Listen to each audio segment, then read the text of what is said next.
अब हम डिस्कस कर लेते हैं types of outsourcing of services. इस टॉपिक में हमें 4 छोटे छोटे टॉपिक्स डिस्कस करने हैं। पहला है financial services, second advertising services, third courier services, fourth है कस्टमर सपोर्ट सर्विसेज।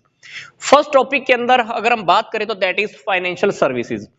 अब मान लीजिए आपको फाइनेंस की जरूरत है, तो ये फैसिलिटी आपको बाहर से लेनी पड़ेगी। पैसे की जरूरत आप खुद अकेले तो पूरी कर नहीं सकते, तो पैसा आपको बाहर से चाहिए हो सकता है, तो ये सर्विसेज आप बाहर से ले सकते हो। अब इसी तरह से कुछ कंपनीज फैक्टरिंग सर्विसेज देती हैं। फैक्टरिंग सर्विसेज के अंदर क्या होता है, अब मान लीजिए आप अपने कस्टमर को उधार बेचते हो। अब सारे कस्टमर तो अच्छे हैं नहीं भाई, खुद अपने पैसा देने के लिए आ जाएंगे, तो कंपनीज कुछ ऐसी होती हैं जो आपको फैक्टरिंग सर्विसेज देती है।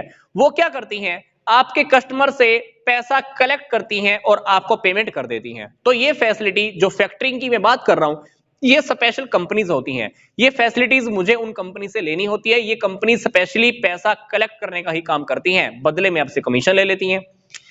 फाइनेंशियल सर्विसेज के अंदर मैं कहूंगा कि अगर आपने शेयर्स या डिबेंचर्स इशू करने हैं आम पब्लिक को, आप अपने शेयर डिबेंचर सेल करना चाहते हैं, तो आपको फाइनेंशियल सर्विसेज की हेल्प जरूरत पड़ सकती है।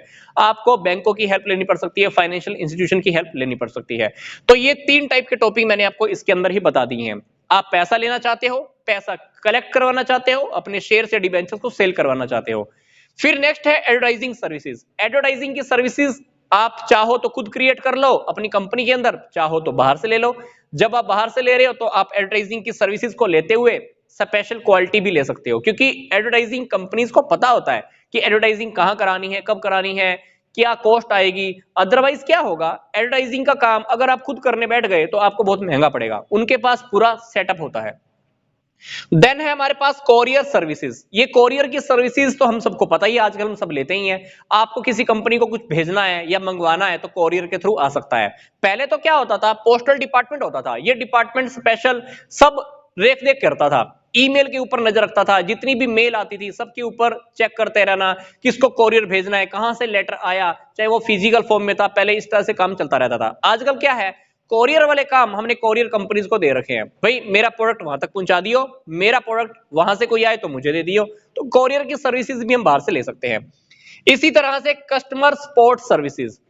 अब मान लीजिए कोई कंपनी प्रोडक्ट सेल कर देती है। प्रोडक्ट को सेल करने के बाद आपको क्या लगता है, कस्टमर्स को फैसिलिटीज नहीं देनी पड़ती? देनी पड़ती होंगी। कस्टमर की प्रॉब्लम को सोल्व करना, कस्टमर के प्रोडक्ट में कोई प्रॉब्लम आ जाए उसको रिपेयर करके देना, प्रोडक्ट गारंटी वारंटी में पड़ा हुआ है उसको ठीक करके देना।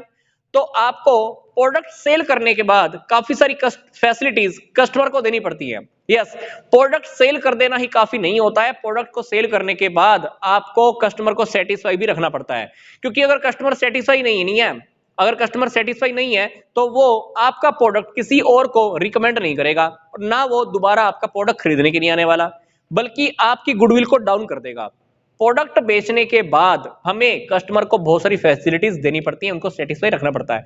इसलिए कुछ कंपनी तो क्या करती हैं, कस्टमर को सपोर्ट करने के लिए सारी सर्विसेज खुद दे देती हैं। अदरवाइज कस्टमर को फैसिलिटीज देने के लिए एक अलग से कंपनी को एक काम दे देती हैं, भाई तुम मेरी तरफ से मेरे कस्टमर के साथ डील कर लेना, प्रोडक्ट तो मैं ही बेचूंगी पर कस्टमर को सेटिस्फाई करना, उनको फीडबैक करना, उनकी प्रॉब्लम को सोल्व करना, उनको रिपेयर करना, तो ये वाला काम हम और किसी कंपनी को हैंड ओवर कर देते हैं। तो ये वाला काम जब हम और किसी को हैंड ओवर कर देते हैं तो इसी को हम कस्टमर सपोर्ट सर्विसेज कह देते हैं। तो इसी के साथ हमारा ये चैप्टर कवर हो चुका है, ये टॉपिक हमारा कवर हो चुका है।